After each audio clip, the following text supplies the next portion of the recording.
Despite the fact that Mario Kart World has been out for over a month, nobody has attempted to speedrun the entire game. So screw it, I might as well be one of the first. Oh, and this video is sponsored by Squarespace, but more on that later. To 100% Mario Kart World, I need to unlock Special Cup, Mirror Mode, 29 vehicles, 121 character/outfits, complete 394 P-Switch missions, 150 question block panels, 200 Peach medallions, and collect 1,017 stickers. To start off, I tackled all the cups on 150cc as you'd expect. Something I didn't realize until driving was that I could have played as a handful of different characters to get a few outfits early. I didn't even consider that the dash food is in the Grand Prix, but I already developed a route that allows me to get all the outfits in free roam. So I ended up playing as NPCs and didn't want to diverge from the route I already created. And yep, there's not much else to say about the Grand Prix. I just made sure to get gold medals in each cup. Once I did all those, I went right into Knockout Tour, as you need to do all the cups here as well. The only reason I was doing it was because it's required to unlock Mirror Mode, which I'll end up doing much later in this run.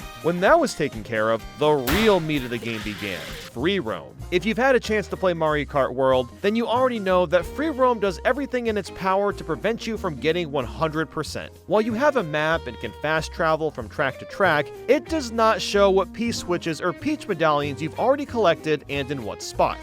All you get is a total counter on the bottom left and a question mark panel counter over each track. There's not even a big reward for finding everything. All you get are an endless amount of stickers. Mario Kart World completely discourages you from trying to find everything, because that's not really the point. If you want to have fun with free roam, don't bother looking up guides on where everything is. Just explore it at your own pace and jam out to the incredible soundtrack, because that's the best way to play free roam. At least that's what I did for the first 10 to 15 hours, and it was a blast. There's so much complexity to the layout that you could spend a long time just doing this and having a great time.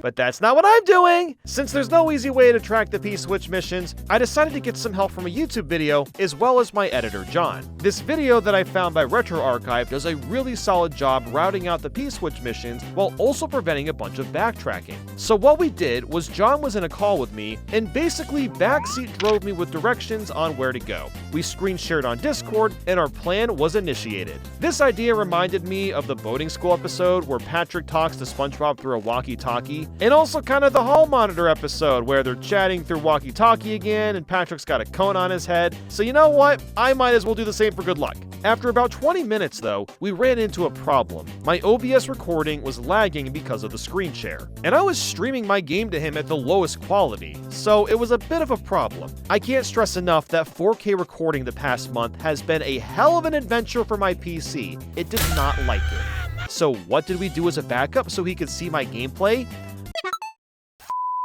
Game chat. Yes, we literally used game chat to achieve this. John was looking at this monstrosity while telling me where to go, and I was trying to make as little mistakes as possible as we went. In fact, we let the game chat run overnight and found out that your call will drop after 24 hours. I don't know if anyone actually knew that, but there you go. There's your fun fact of the day. Despite how jank the setup was, it was actually working really well. While I didn't route in the question mark panels and Peach medallions to be done at the same time, I did add in all the character outfits. And believe it or not, this was a bit tricky to figure out how to do optimally. There's a large variety of dash food in this game, and all of them work a bit differently. Some food transforms characters, some don't, and lots of outfits are tied to multiple types of food. So I had to figure out the best combination of food choices and characters. What I did to achieve this was screen cap every single outfit in the game, put them all in one spot, and look over the Mario Kart World wiki to see what outfit you unlock with each character. This allowed me to put all the outfits into groups of food. As I went through the P-switch route, I'd stop at brand new food locations that I was already passing by and min-max as many new outfits as possible. So as an example, right at the beginning of Mario Bros. Circuit, I unlocked 24 outfits with the burger food. I also got 9 outfits with the ice cream, 6 with the Indian food, 3 with the curry, and so on and so forth. As I was going through the missions, I also wrote down all the retry spots. In the video we were watching, RetroArchive would sometimes retry a mission despite already completing it. The reason for doing this is because it could be used as a fast travel spot, at least for a few seconds before the retry option disappears. I did this because sometimes you'll get to a P-switch mission, but also might be surrounded by a few others. Most P-switch missions require you to drive far distances, so you can save time by retrying to warp back to the original P-switch after already beating it, and then driving off to the next one. The fact that you can do this really opens up a lot of opportunities for routing a 100% run, and I'm really curious what a proper speedrun of Mario Kart World will look like a year from now. And you know what? For the first 2 to 3 hours, I was having a lot of fun. It was really cool to have John tell me where to go on the fly, and there's a lot of satisfaction to just plowing through these missions. It's pretty surprising how much variety there is to begin with, despite there being 394. There's a bunch of dash ring missions that add time as you go through each ring.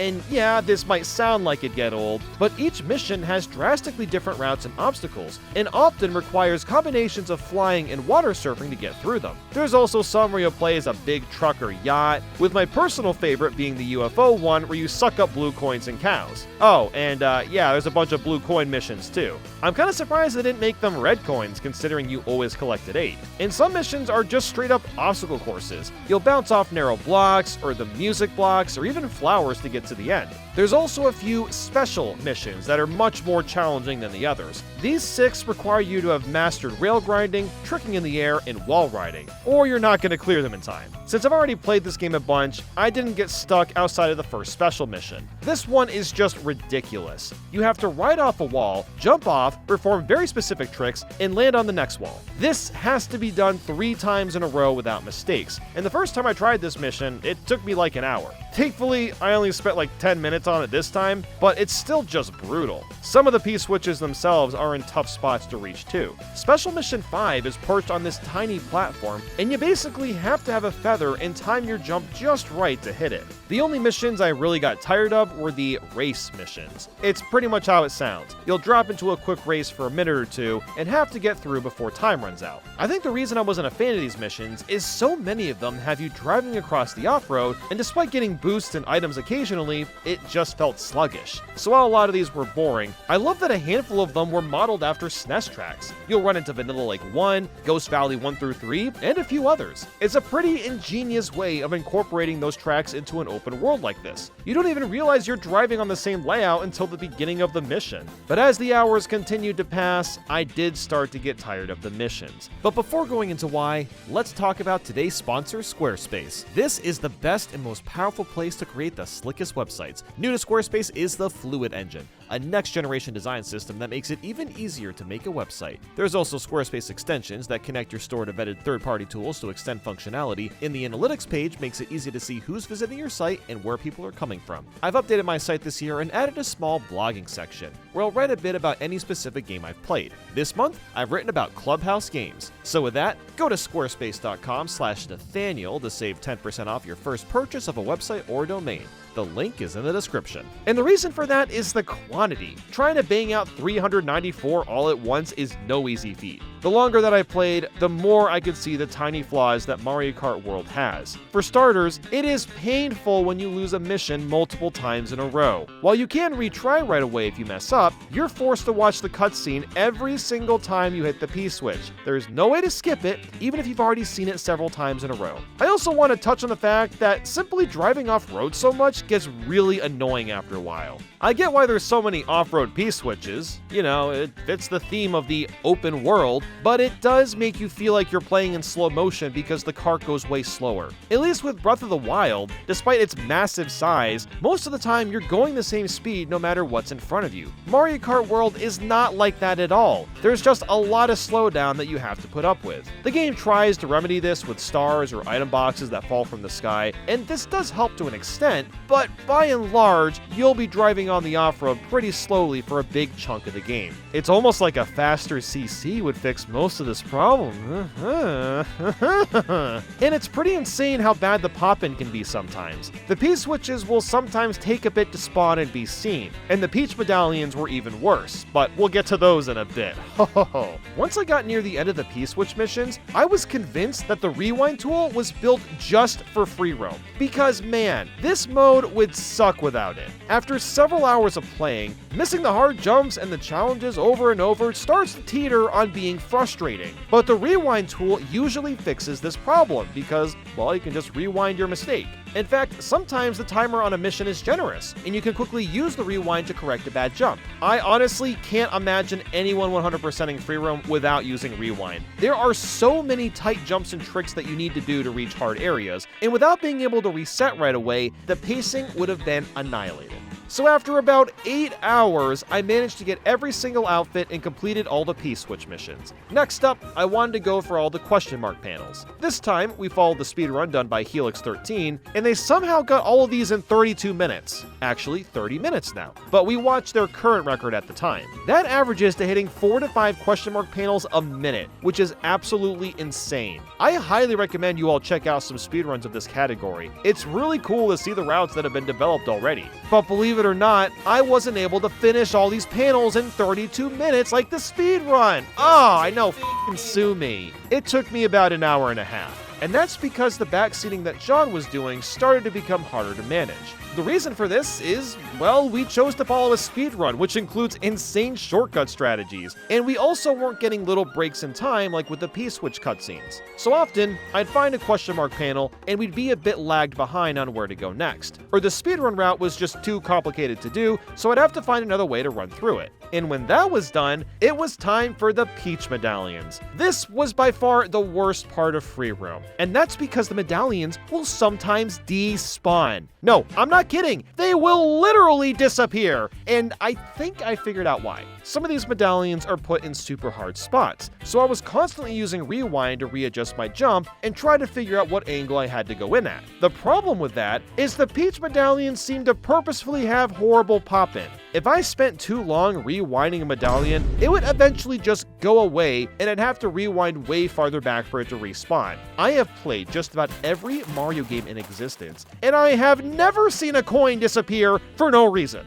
I'm just assuming this is intentional because every other Peach medallion won't spawn until you get fairly close to it in-game, but that's just my tinfoil hat theory. Who knows, it could just be a bug. I don't know. It just feels like it's being done on purpose so that they're harder to find, and that just boggles my mind. And might I reiterate here, there's 200 of these things to find. So yeah, I wasn't exactly a big fan of hunting them down, and was beyond relieved when it was over. The only problem now is that I only have 6.5 hours to 100% the rest of the game. It took me about 15 hours to do all of this. The backseating was over, and I didn't have much left to do. First things first, I had to replay the Special Cup again to unlock Mirror Mode. I don't know why you have to do that, but whatever, it's easy enough. Next was another ridiculous feat, unlocking the NPC characters. There's 11 you need to get, and there's only one way to do it. With a new Kamek item, you need to be in first place, get zapped by Kamek's magic, and pray that you turn into a new NPC. That's it. It is complete dumb luck and has to be the worst unlock system I've ever encountered in a Mario Kart game.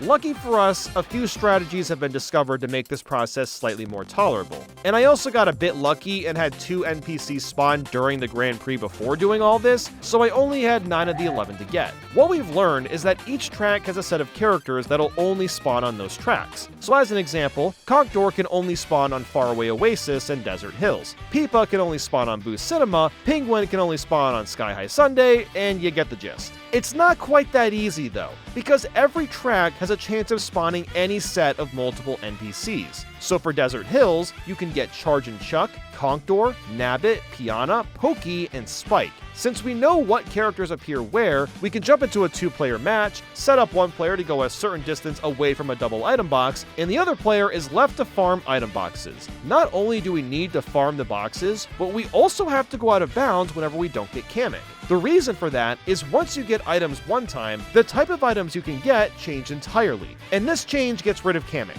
In fact, you can actually tell if you have both characters set up the proper distance from each other. You can see Kamek spinning in the roulette. So despite having a method to spawn Kamek, guess how long it took to get the rest of the NPCs? Is it A, 2 hours, B, 3 hours, or C, 4 hours? If you guessed C, you'd be correct. That's right, it took me about 4 hours to unlock 9 characters.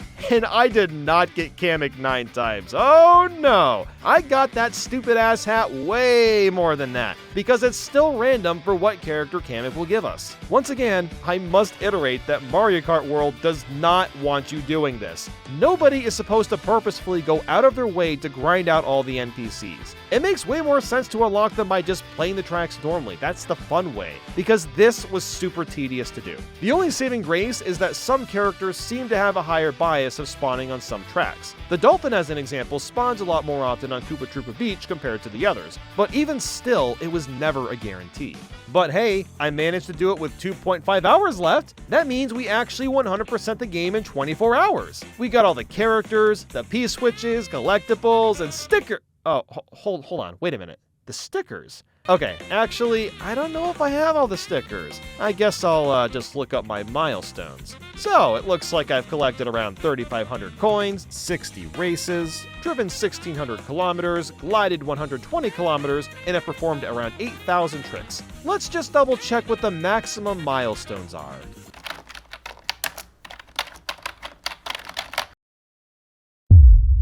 Oh, so I need 30,000 coins, 500 races, 5,000 driven kilometers, 200 glided kilometers, and 30,000 tricks to unlock every sticker. Well, I don't think I can accomplish that with the 2.5 hours I have left. So, never mind. As of right now, it is not possible to 100% Mario Kart World in 24 hours. I think over time, people will figure out a way to complete all of Free Roam in 3 to 5 hours flat, and you could feasibly get all the stickers with all the time left. But as of right now, it's simply not possible. And honestly, I'm okay with that. I kinda just want to play Mario Kart World normally again. This sounds really nice.